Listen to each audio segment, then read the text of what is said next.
Venezuela में कब कब हुए हमले।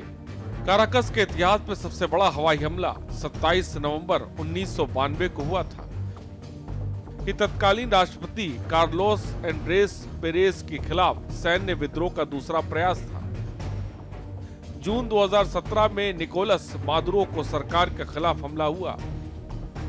एक पुलिस अधिकारी ऑस्कर पेरेज ने पुलिस हेलीकॉप्टर चोरी किया और उसे काराकस के ऊपर उड़ाया था।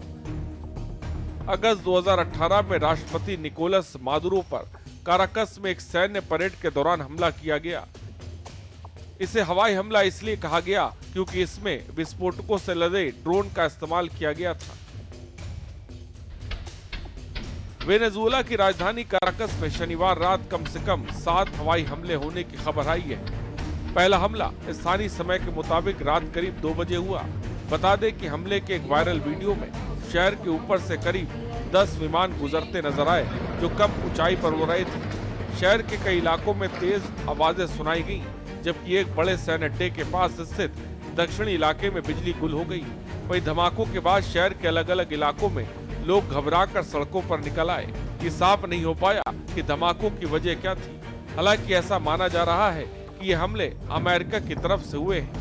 ये घटना ऐसे समय हुई जब वेनेजुएला और अमेरिका के बीच टकराव बढ़ा हुआ है। दरअसल अमेरिका ने वेनेजुएला के पास समुद्र में सैनिक विमान और युद्धपोत तैनात कर रखे हैं। इस दौरान अमेरिकी सेना ने सितंबर से अब तक कई छोटी नाव पे हमले किए, जिनके बारे में अमेरिका का दावा है कि वे ड्रग्स तस्करी में शामिल थे। इन हमलों में अब तक 105 लोगों की मौत हो चुकी है। वेनेजुएला की राजधानी काराकस में हवाई हमलों का इतिहास काफी सीमित रहा है, क्योंकि देश ने हाल ही के दशकों में किसी बड़े अंतर्राष्ट्रीय युद्ध का सामना नहीं किया। हालांकि काराकस में हवाई हमलों या विमानों से जुड़ी कुछ महत्वपूर्ण घटनाएं और सैन्य गतिविधियां हुई, जिनका राजनीतिक महत्व बहुत अधिक रहा। बहरहाल अमेरिका के चर्चित एंकर ने 2 हफ्ते पहले दावा किया था कि राष्ट्रपति ट्रंप वेनेजुएला के साथ युद्ध की घोषणा कर सकते हैं। उनके मुताबिक अमेरिका और वेनेजुएला के बीच सैन्य टकराव की स्थिति बन सकती है और राष्ट्रपति इसे भाषण में सार्वजनिक कर सकते हैं। वेनेजुएला के तेल टैंकरों पर ट्रंप की नाकाबंदी। खबरों के मुताबिक ट्रंप ने वेनेजुएला पर दबाव बढ़ाते हुए प्रतिबंधित तेल टैंकरों के वेनेजुएला आने जाने की पूरी नाकाबंदी का आदेश दिया था। ट्रंप ने अपने ट्रुथ सोशल प्लेटफॉर्म पर लिखा था कि वेनेजुएला दक्षिण अमेरिका के इतिहास में सबसे बड़ी नौसेना घेराबंदी से घिरा हुआ है। ये घेराबंदी और बढ़ेगी जब तक कि वेनेजुएला अमेरिका से चुराए गए तेल, जमीन और दूसरी संपत्तियों को वापस नहीं लौटाता। फिलहाल ट्रंप प्रशासन के सैन्य अभियान के जवाब में वेनेजुएला भी बड़े पैमाने पर अमेरिकी नागरिकों को हिरासत में ले रहा है। न्यूयॉर्क टाइम्स की रिपोर्ट के अनुसार ये गिरफ्तारियां कैरिबियन सागर और पूर्वी प्रशांत महासागर में अमेरिकी सैन्य गतिविधियों के बढ़ने के बीच हो रही है। रिपोर्ट में बताया गया कि अब तक 5 अमेरिकी मूल के नागरिक हिरासत में हैं। एक अमेरिकी अधिकारी के मुताबिक सभी मामलों को स्थितियां अलग अलग हैं।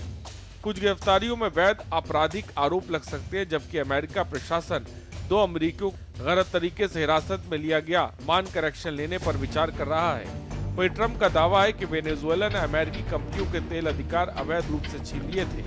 दरअसल 1976 में वेनेजुएला की सरकार ने पूरे तेल उद्योग का राष्ट्रीयकरण कर दिया था। इसका मतलब था कि विदेशी तेल कंपनियां जो दशकों से वहां तेल निकाल रही थीं, उनके सभी ऑपरेशंस और संपत्तियां वेनेजुएला की नई सरकार कंपनियां पेट्रोलोस डे वेनेजुएला के पास चली गई। ये राष्ट्रीयकरण कानूनी तरीके से हुआ और कंपनियों को मुआवजा भी दिया गया।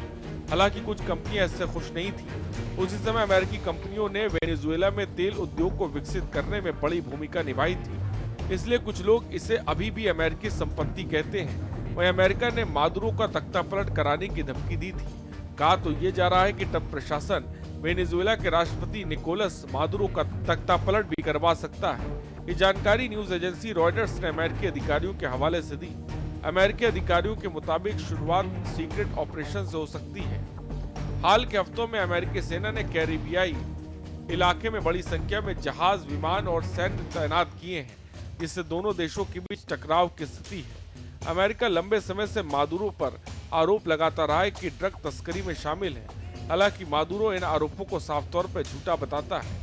दूसरी तरफ मादुरो का कहना है कि अमेरिका उन्हें सत्ता से निकालना चाहता है लेकिन देश और सेना किसी भी बाहरी दखल का विरोध करेगी। अमेरिकी सेना सितंबर से अब तक दर्जन ड्रग बोट्स पर हमला कर चुकी है। स्पेशल डेस्क के न्यूज़ इंडिया।